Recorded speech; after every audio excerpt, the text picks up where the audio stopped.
Well, friends, we're going to kind of jump right in. We're going to go to the next slide here. I think you know that I've mentioned about Saul's paranoia. It is going to get the best of him. His fears are the seed that lead to his paranoia. And have we mentioned that he's afraid of everything? Okay. Where was Saul when he was supposed to be anointed king by Samuel?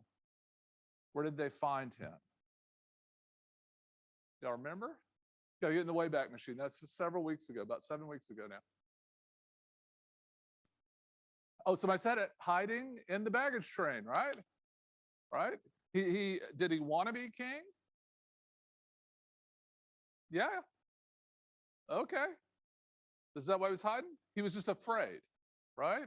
Full of fear. Saul was definitely afraid and full of fear. At every turn, when the Philistines are there, what does he do? Run out to battle?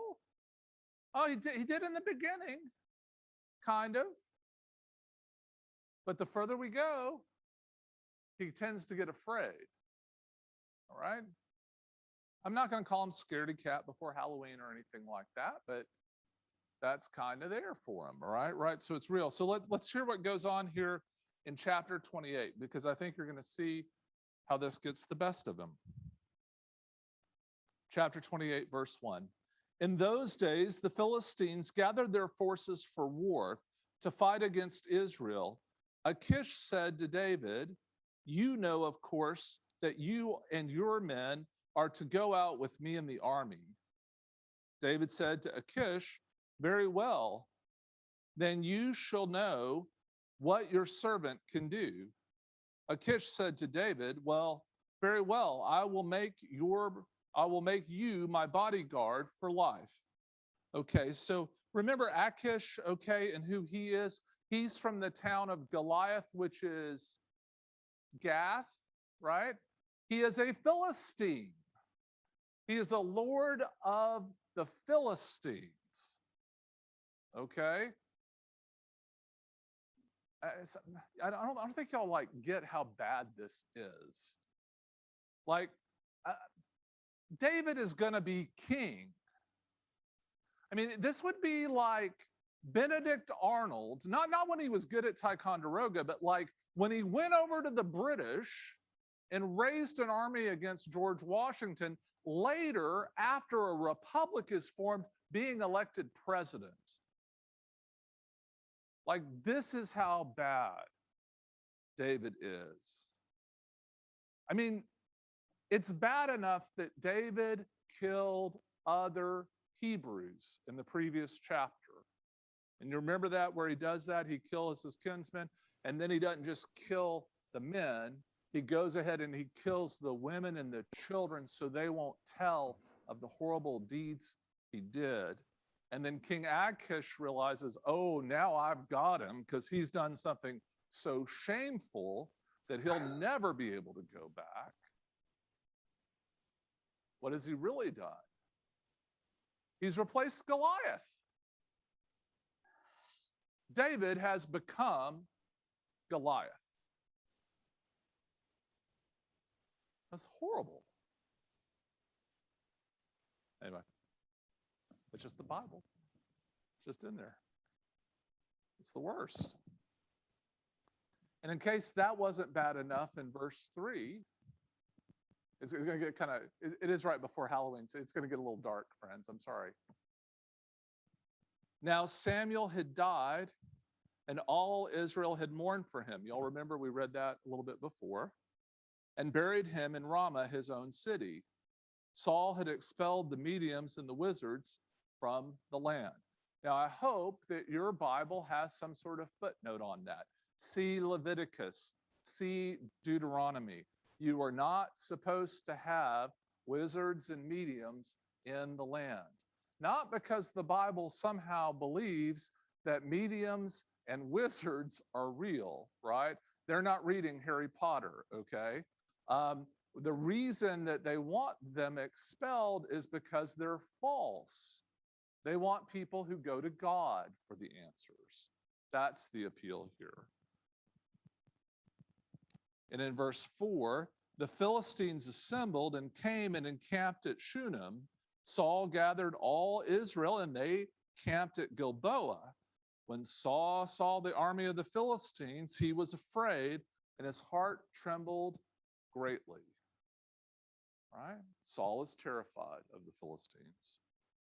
When Saul inquired of the Lord did not answer him, not by dreams or by Urim or by prophets. And somebody asked me at the first one, what is Urim? Okay, it's kind of like a divining rod. Okay, it's like a stick that the priest would have that would kind of, it's something that you would kind of do in the back of the holiest of holies to say, is it this or is it that? And it would go whichever way that you needed it to go for yes or no. Okay? Not sure it's really scientifically accurate. Isaiah is going to really criticize the practice later, but it's there, okay? But he does do something that I kind of got on to David not doing early enough last time, right? What does Saul do that's to his credit? He inquires of the Lord. Yay! He does something right. God does not answer. So David gives up. Saul gives up. Like, there's no waiting. There's no, hey, let's do something. Like the next sentence. So then Saul said to his servants, okay, once there's not an instantaneous answer, seek out for me a woman who is a medium, so that I may go to her and inquire of her. His servant said to him, there is a medium at Endor. What?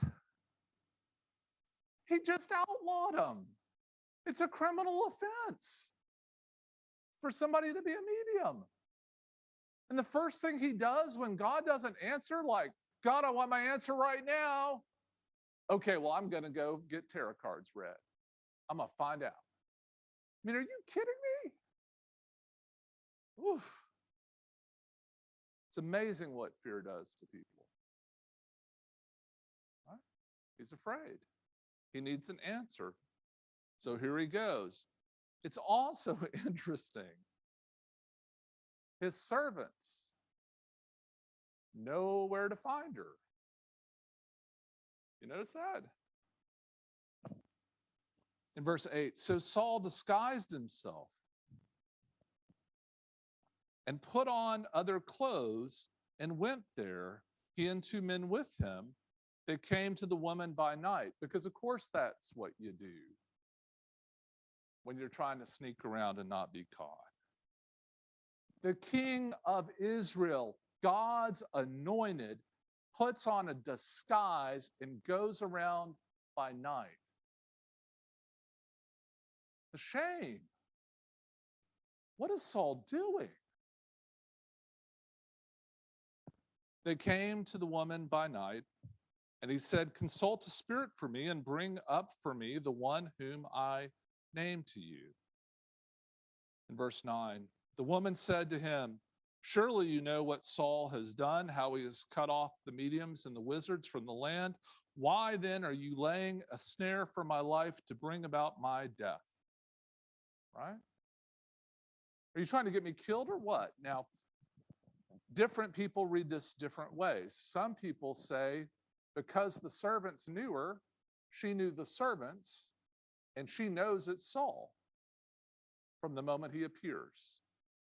Also, too, what is distinguishing about Saul? He is what?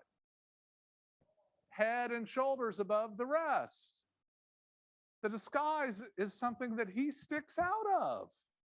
Think of the comedy of the image of Saul trying to disguise himself. What is he going as? A tree? Right? But this super tall dude's trying to pretend like he's a nobody, trying to sneak into this place. She either has him dead to rights at that point, or she's incredibly pious. Now, I'm of the mind that that doesn't really matter, because in the end, you're going to see she has an amazingly good heart. And her faithfulness kind of outshines his patheticness. But it does show you how pathetic the king has become when the medium will actually try to take care of him. It's sad. Tragic. All right. But here we go in verse 10. But Saul swore to her by the Lord, as the Lord lives, no punishment shall come upon you for this thing. Now here, this is what I want. I expect her to say back, who are you not to be able to say if I'm going to get punished or not? Right? But that's why a lot of people think she knows who he is. Right? But anyway, verse 11, then the woman said, whom shall I bring up for you? He answered, bring up Samuel for me. When the woman saw Samuel, she cried out with a loud voice, and the woman said to Saul, why have you deceived me? You are Saul. Now, of course, if she had been a good medium from the beginning, she would have known it's Saul, right? Right? But she sees Samuel, and now she knows. The king said to her, have no fear. What do you see? Now, it's important to see, he's asking her what she sees. It's not clear whether or not he sees it or not. The woman said to Saul, I see a divine being coming up out of the ground. He said to her, what is his appearance? She said, an old man is coming up. He is wrapped in a robe. So Saul knew that it was Samuel. Because, there are no other old men wrapped in robes, right? Right? And he bowed with his face to the ground and did obeisance, right? Just as David had done before him. Right? So he throws himself on the ground. Then Samuel said to Saul, why have you disturbed me by bringing me up? Saul answered, I am in great distress, for the Philistines are warring against me, and God has turned away from me and answers me no more, either by prophets or by dreams. So I have summoned you to tell me what I should do. Because Samuel's the only person who really ever cared for Saul. Remember when God tells Samuel, how long will you grieve for Saul? Apparently his whole life. And may we grieve for Saul as well, for his sadness is hard to bear. It's a tragedy. Up there with, King Lear, Macbeth, take your pick, Hamlet. The disgrace and the sadness. Verse 16, Samuel said, why then do you ask me, since the Lord has turned from you and become your enemy? The Lord has done to you just as he spoke by me. In other words, don't you remember what I told you when I was still alive? I told you what the judgment was. For the Lord has torn the kingdom out of your hand and given it to your neighbor David, because you did not obey the voice of the Lord and did not carry out his fierce wrath against Amalek. Therefore, the Lord has done this thing to you today. Moreover, the Lord will give Israel along with you into the hands of the Philistines, and tomorrow you and your sons shall be with me. The Lord will also give the army of Israel into the hands of the Philistines. I mean, this is pretty dark and pretty bad. Let's go to the next slide real quick. We have a little bit of a review here of what's going on. I think that's a good question about, does she know it's him? I mean, if she's a good medium, of course she does. But I think it's more likely that the king sticks out. Kings don't hide well, right? I mean, it's a vehicle in many plays that the king's going to go in hiding. See Shakespeare here in 4 or 5 of them. But it's a little bit tricky to kind of pull off. The big thing also too, just to focus in on, is that Samuel gives Saul that same answer as while he's living. Now, is there actually another person there? I mean, let's go to the next question that's on there, the next slide. I mean, what do we make of this, right? I don't think the point of the story is that seances are real. I think it's a literary device to help us ask a question about how bad off Saul is and how far he has fallen. Okay? And I want to kind of get you into the insecurity and the depth of depravity of Saul. I think it's hard to kind of get your mind around how unfit he is to be king, and how this presses God to realize how unfit David is to be king. Because, see, like one of the mistakes that we tend to make is we're going to tend to try to think that because we live in a world where Jesus has died for our sins and that we are forgiven people and get another set of kind of choices, our character and what we do and the choices we make really, really matter and kind of dovetail with the Holy Spirit into making decisions. What we forget about people who lived before that is that there is no ability to know the difference between truth and falsehood, good or bad, and they live in a place of even worse situation. So what ends up happening is we try to look back and to see something redeeming about why God chose David over choosing Saul. But it's a fool's errand. David's really, really bad. God chose David because God could have chosen anyone, and he had to pick somebody by which he was going to save the world. It happened to be David. Okay? I think that when we call Jesus King of Kings, God is offended because God never wanted to be a king. God wanted to be our all from the beginning.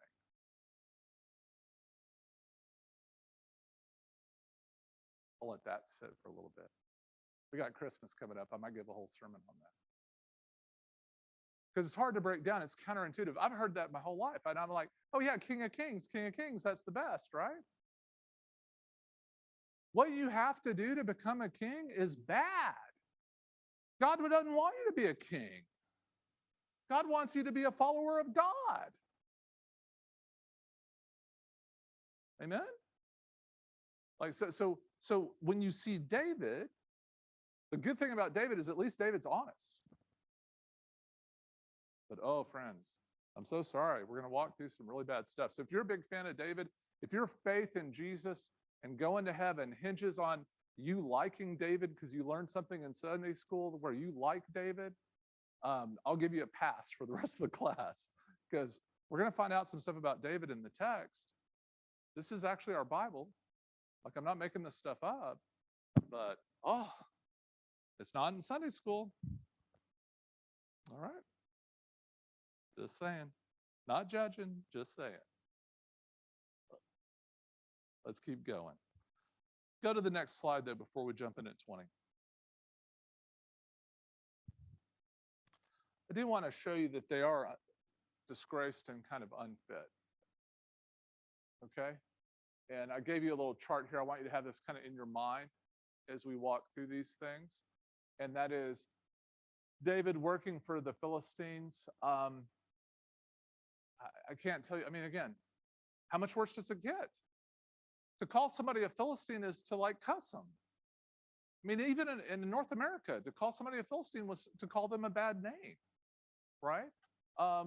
Killer of people of God, right? That's what he did. Murderer of families.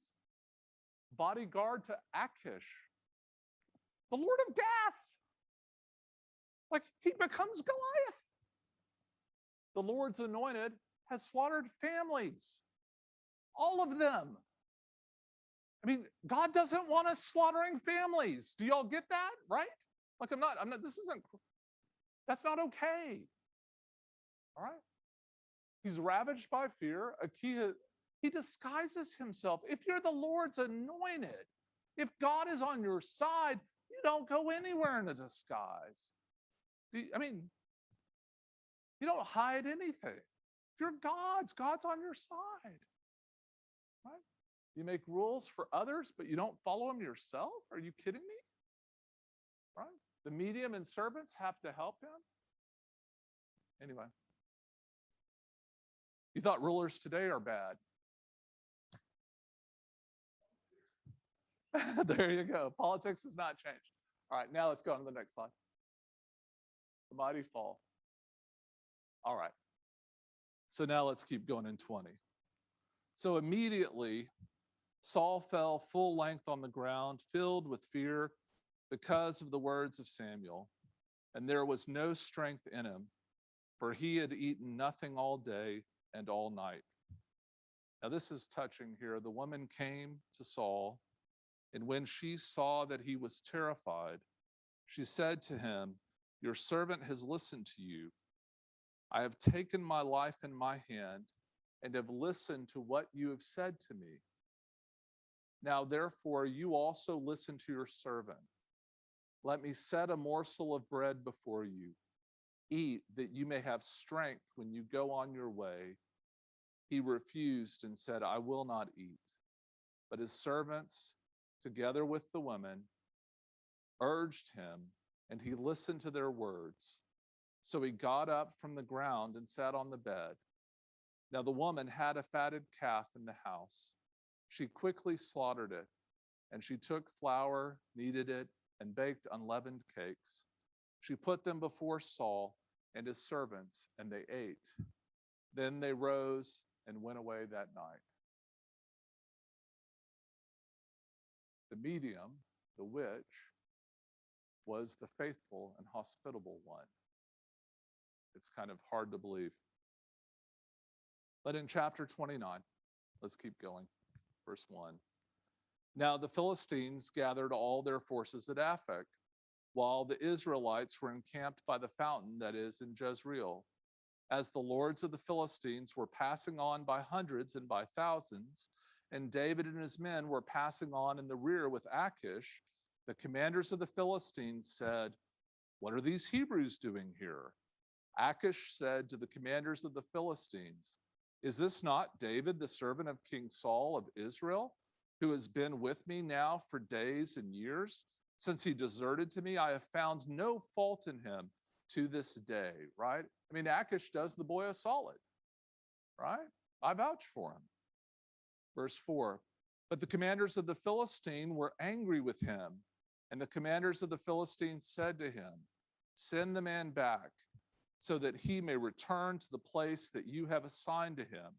He shall not go down with us to battle, or else he may become an adversary to us in the battle. For how could this fellow reconcile himself to his Lord?" Right? How could he ever go back to his own people unless, right?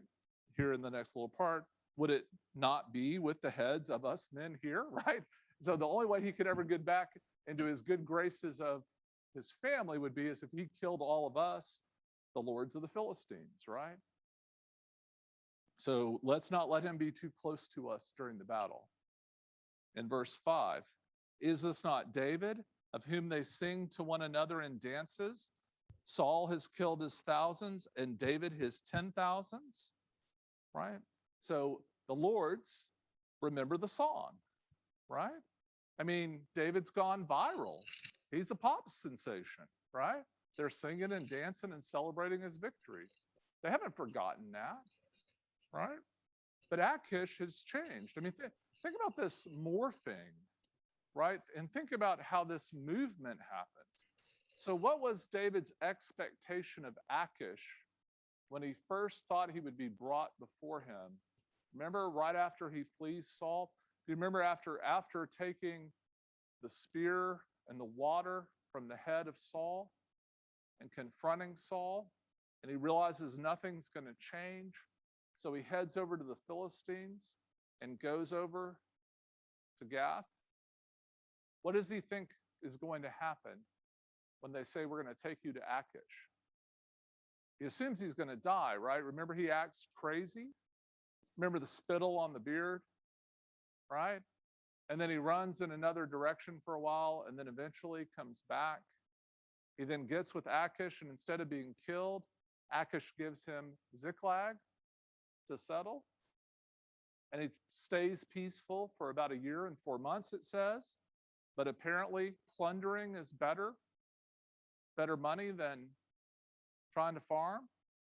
So David goes back into the plundering business and then crosses some lines, and then Achish thinks, and this is where Achish is not, he's not a hero, right? He's not a good guy. He's a Philistine. He thinks, oh, I've got this guy on the hook because now he can't go back to his own people, right? Remember that? Right? Now listen to this interaction between Achish and David. In verse 6, then Achish called David and said to him, as the Lord lives, you have been honest, and to me it seems right that you should march out and in with me in the campaign, for I have found nothing wrong in you from the day of your coming to me until today. Nevertheless, the Lords do not approve of you. So go back now and go peaceably. Do nothing to displease the lords of the Philistines. David said to Achish, but what have I done? What have you found in your servant from the day I entered your service until now, that I should not go and fight against the enemies of my lord, the king? Achish replied to David, I know that you are as blameless in my sight as an angel of God. Nevertheless, the commanders of the Philistines have said, he shall not go up with us to the battle. Now then rise early in the morning, you and the servants of your Lord who came with you, and go to the place that I appointed for you. As for the evil report, do not take it to heart, for you have done well before me. Start early in the morning and leave as soon as you have light. So David set out with his men early in the morning to return to the land of the Philistines, but the Philistines went up to Jezreel.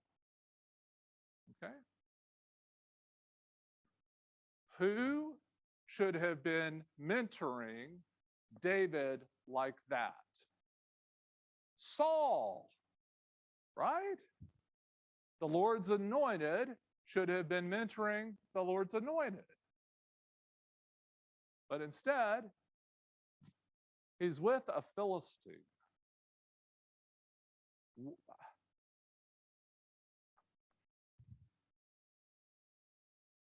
How jacked up can it get, friends?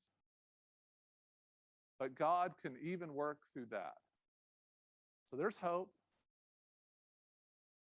And just so y'all know, I'm not really exasperated. I'm just trying to, but I want you to, like, do you feel, it's bad. It's bad. In verse 1 in chapter 30, it's going to get a little bit even worse. But before that, let's go on to the next slide. Yeah, you heard it mentioned just a minute ago. The Amalekites, right? The Amalekites, excuse me. Who are the Amalekites, okay? You've heard their names a couple of times before. The Amalekites, though, I think it's important that you kind of get a bead on who they are. The few things, the number one thing you just heard was that they stood up against the people of God as Moses led them out of Egypt. You actually heard that in a text we read just a minute. So I didn't reference that, but I did put in your notes in case anybody wants to go look that back up in Exodus, that passage there, so you can go look that up. And then God had ordered them back in chapter 15, right? He ordered Saul to wipe them out, right? The reason that God kind of gets mad at Saul is because Saul doesn't do what he was told to wipe them out, because God's still upset with what they had not done. Something else, though, that we didn't quite talk about that I want to bring to your attention is David had raided them. So if you go back to chapter 27, verses 8 and 9, something important to remember is you're going to see a really bad scene, okay, that's going to happen because of the Amalekites, and I'm not going to try to make excuses for their behavior. It's bad. They're going to burn a whole city to the ground. There's no good in that. But remember, David had raided them and killed all of them, okay, that he could find, whole families. So this is a raid of retribution.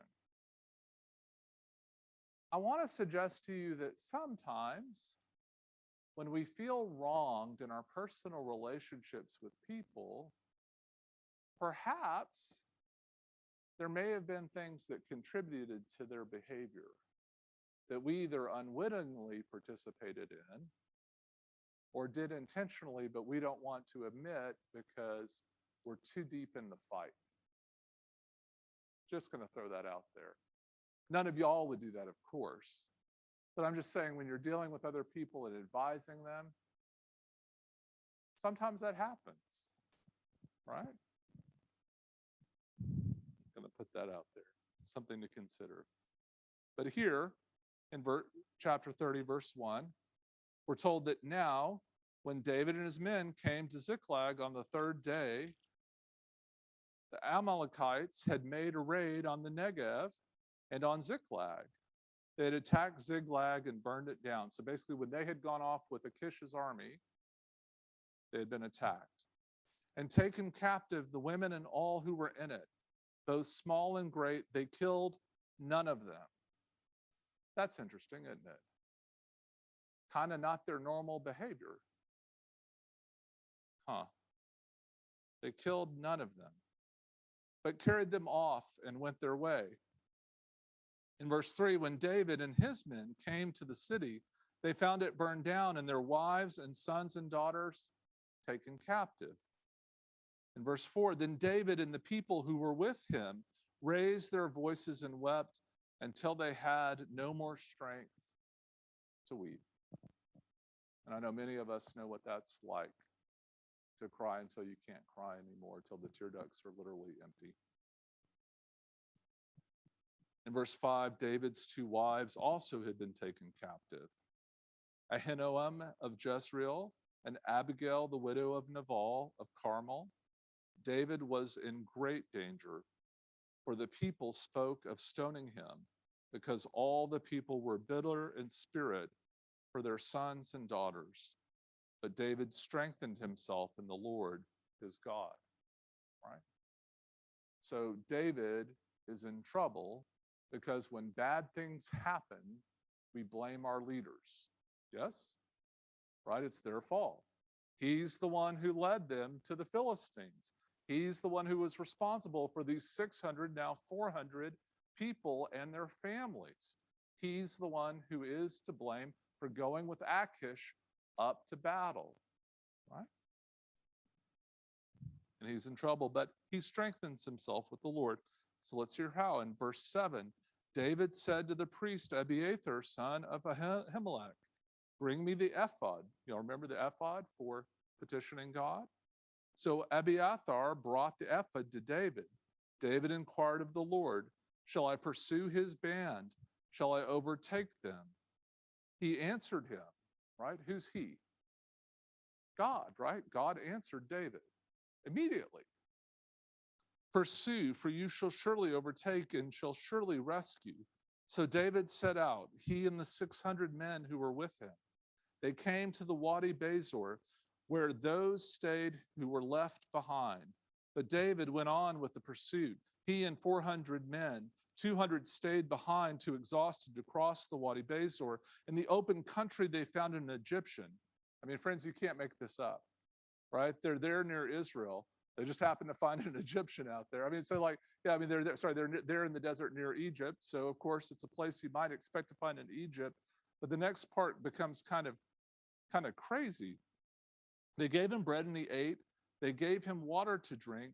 They also gave him a piece of fig cake and 2 clusters of raisins.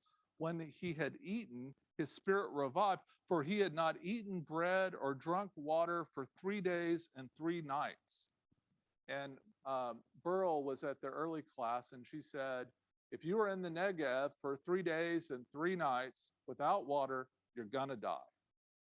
There's just no two ways about it. It's too hot. Right? It's not like being in a cool place like New England for 3 days and 3 nights without water, right? I mean, you're going to be drained.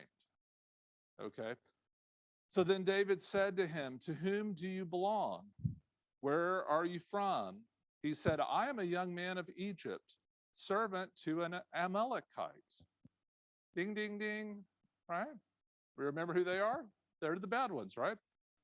Yeah, my master left me behind because I fell sick 3 days ago. We had made a raid on the Negev to the Cherethites and on that which belongs to Judah and on the Negev of Caleb, and we burned Ziklag down. All right, now, boop, boop, boop, boop, boop, boop. I mean, like he was there when they raided David's place.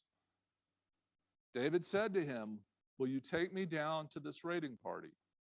He said, swear to me by God that you will not kill me or hand me over to my master, and I will take you down to them. Right? And David keeps his word. That's a good thing we know about David. When he had taken them down, they were spread out all over the ground, eating and drinking and dancing because of the great amount of spoil they had taken from the land of the Philistines and from the land of Judah, right? They were partying because they had just won the World Series. You see how that's going? I mean, they're having a good time. David attacked them from twilight until the evening of the next day. Most battles don't go that way all night, right? I mean, they're like, he's serious, he's going. Not one of them escaped, and this is a funny line, not one of them escaped except 400 young men who mounted camels and fled. Right? So nobody escaped except the 400, right? Which is kind of interesting. David recovered all that the Amalekites had taken, and David rescued his 2 wives. Nothing was missing, whether great or small or great, sons or daughters, spoil or anything that had been taken. David brought back everything. David also captured all the flocks and herds which were driven ahead of the other cattle. People said, this is David's spoil. You know, because David's awesome. That's the point of the story, right? Who's awesome in that story? Who's the main character of that story? Who is victorious in that story? God, right? God chose David and made David win. David can't fail because David is God's anointed. There's nothing about David that matters. Whether he's honest or not, whether he's faithful or not, whether he has a heart after God or not is irrelevant. All that stuff matters for us. But David was chosen by God for a purpose, and that purpose will be fulfilled. Because God is saving humanity once and for all, and it's not messing around. And there's nothing we can do about it. God's plan will be fulfilled in David no matter what. Because David's going to jack it up more, friends. He's going to be worse. And God's still going to carry out God's purpose. The point of this book is not David did anything right. The point of this book of Samuel, 1st and 2nd Samuel, the 2 books together, is God quit messing around and put salvation underway. So that Jesus becomes the inevitable result. Right? But don't ever confuse, as my friend does here, Jesus for the second David. Because not only is that blasphemy, it's idiocy. And that's my little fun with Brueggemann today. See what I did there? That's called a setup. And of course, I'm not very passionate about any of this, so, well, let's keep going. Now, it's going to get more interesting, right? And let's see which slide. They heard the songs. I'm going to go to my next slide, the Amalekites. Yeah, let's just take a look at the next slide.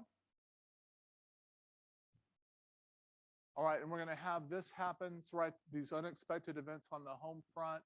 I just wanted you to have kind of a chronology in case you ever want to look back on this. I do hope you'll fact check me on all of this and tell me why my reading of this is all wrong, right? But I think it's pretty right. David's men to blame, and for the different reasons.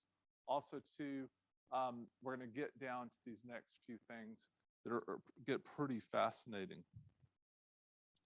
Because then it says that after the battle, give me the verse again, where were we? 21. Yeah. Then David came to the 200 men who had been too exhausted to follow David and who had been left at the Wadi Basar. They left out to meet David and to meet the people who were with him. When David drew near to the people, he saluted them. Then all the corrupt, the writer had no opinions either. All the corrupt and worthless fellows among the men who had gone with David said, because they did not go with us, we will not give them any of the spoil that we have recovered, except that each man may take his wife and children and leave. But David said, you shall not do so, my brothers. With what the Lord has given us, he has preserved us and handed over to us the raiding party that attacked us, right? Who does David give credit for the victory to? God. Yeah, you just heard that, right? Don't miss that. It's important. Verse 24, who would listen to you in this matter? For the share of the one who goes down into the battle shall be the same as the share of the one who stays by the baggage. They shall share alike. And in verse 25, from that day forward, he made it a statute and an ordinance for Israel. It continues to the present day, right? I don't know that they still use that today in the modern army, but at least at the time of the writing of this, it was still the practice. In verse 26, when David came to Ziklag, he sent part of the spoil to his friends, the elders of Judah, saying, here is a present for you from the spoils of the enemies of the Lord. It was for those in Bethel, in Ramoth of the Negev, in Jatir, in Arer, in Ziphmoth, in Eshmithbah, in Rakal, in the towns of Jerahmeelites, in the towns of Kenites, in Hormah, in Borashan, in Athak, in Hebron, all the places what? All the places where David and his men had roamed. That's called a guilt bribe. We killed people in your area. We took some of your stuff. Here's a little kickback. Because that's how you reconcile, right? And I know bribery is not popular in North America, okay? But they don't have like standard accounting practice in the ancient world. It was very common in that day and time, and is kind of what's going on. I think we got just enough time to get through 31. Now the Philistines fought against Israel, and the men of Israel fled before the Philistines, and many fell on Mount Gilboa. The Philistines overtook Saul and his sons, and the Philistines killed Jonathan and Abinadab and Malchusua, the sons of Saul, just as God said would happen. The battle pressed hard upon Saul. The archers found him, and he was badly wounded by him. Then Saul said to his armor bearer, draw your sword and thrust me through with it, so that these uncircumcised may not come and thrust me through and make sport of me, because even now he's a coward. He should be doing this himself. He's putting his armor bearer in a horrible spot because the armor bearer is not allowed to kill the Lord's anointed. Saul knows this, but he's still a scaredy cat. But his armor bearer was unwilling, for he was terrified, so Saul took his own sword and fell upon it. When his armor bearer saw that Saul was dead, he also fell upon his sword and died with him.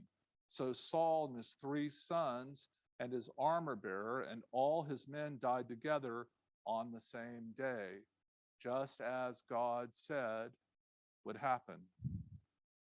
When the men of Israel who were on the other side of the valley and those beyond the Jordan saw that the men of Israel had fled and that Saul and his sons were dead, they forsook their towns and fled, and the Philistines came and occupied them, just as God said would happen. The next day, when the Philistines came to strip the dead, they found Saul and his 3 sons fallen on Mount Gilboa. They cut off his head, stripped off his armor, and sent messengers throughout the land of the Philistines to carry the good news to the houses of their idols and to the people. They put his armor in the temple of Astarte, and they fastened his body to the wall at Bethshan. But when the inhabitants of Jabesh Gilead heard, it didn't have the desired effect. I mean, they do this to try to intimidate and to say that we've won. But what happens is those up at Jabesh Gilead heard what the Philistines had done to Saul. All the valiant men set out, traveled all night long, and took the body of Saul and the bodies of his sons from the wall of Bethshan. They came to Jabesh and burned them there. Then they took their bones and buried them under the tamarisk tree in Jabesh and fasted for 7 days because they are not okay with the Philistines winning. Okay? And here, think a little bit of like, remember in Braveheart at the end of the movie? Did anybody see that movie? Anybody see that movie? And at the very end, where it says they quartered his body and they took it to the places, and it didn't have the consequence that they wanted, right? It led to the uprising in Scotland. They didn't, like, that's borrowed liberally from this, right? I mean, that's the same kind of story, okay? But it was a common practice. So if you'll jump to my last slide, don't worry about they have the Lord's anointed died, but if you'll jump to the very last slide. Where are we in this story, right? Last week I wrote, Saul is shamed, David has shattered his credibility. I think we're still there, but I think there's some hope stirring in the people of God that they will be liberated somehow from the Philistines. What they don't realize is that God has something much bigger than liberating them from the Philistines in mind. And so I want you to kind of remember that oftentimes, day in, day out, you might go to God to petition God for help in a circumstance or situation. Maybe it's a loved one or a job. Maybe it's a need or a health issue. But don't be surprised if in your seeking something here, God does something there. Because God is not a God of the small stuff. He'll meet us there. He'll be in it. But God does really, really big stuff and sometimes condescends to reveal it to us, even in small ways. So may God meet you and bless you abundantly more than you can ever imagine in ways that remind you of eternal salvation. All right. Thanks, friends. I'm going to answer questions. I got a couple minutes for that. I know people have to go to choir, but I hope that was enjoyable. Had a little Halloween flair. I am sorry about the depravity of David, but it's in the Bible, friends. He kind of goes down that road, so I do apologize. All right. Any questions? Yeah, Gary.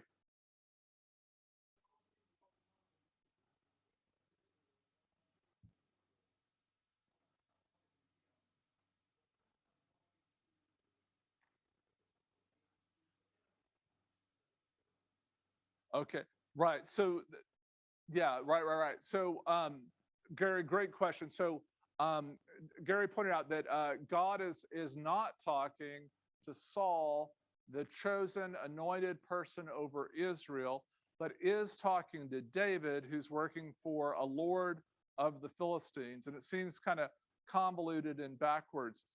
Absolutely. I think it's deeply, at one level, problematic. However, I do think the problem really all rests in Samuel.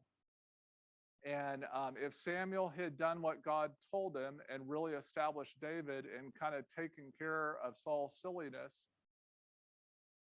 all of this goes away. If he hadn't just gone and hid at Ramah, but had actually confronted and stood up to Saul, once God had moved the anointing, it all goes a different route.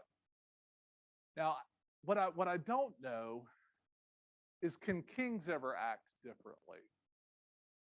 I mean, I think you would find maybe one hand of really good kings, but I don't want to look too closely because I'm just worried that when we look under the surface, They're not that good.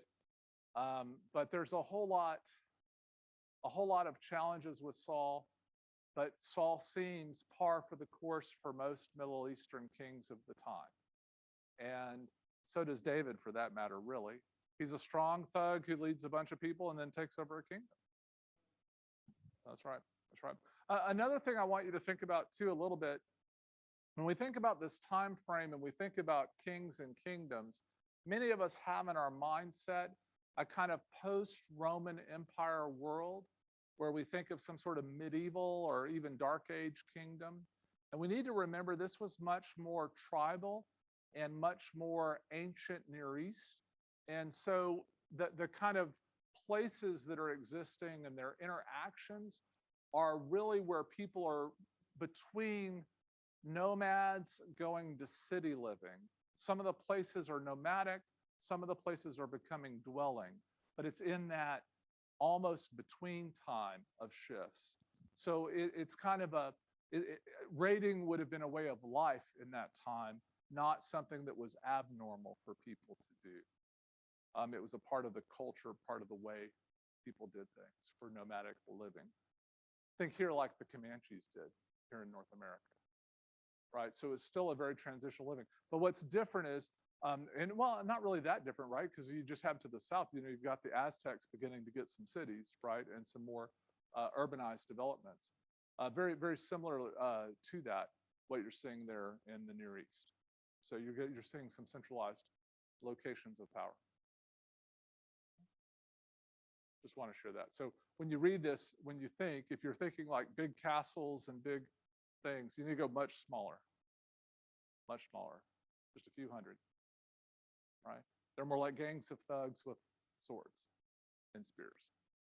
Not, but don't think like nice, well-groomed people, because they're kind of hairy and messy. Right? Sorry, just wanted you to, yeah. Other questions? Those are great questions. How about any on Zoom? I see some of our Zoom people still on there. Any questions? No, they're shaking their heads. Good to see y'all. Yeah, they're shaking their heads now. All right. All right, well, go Astros.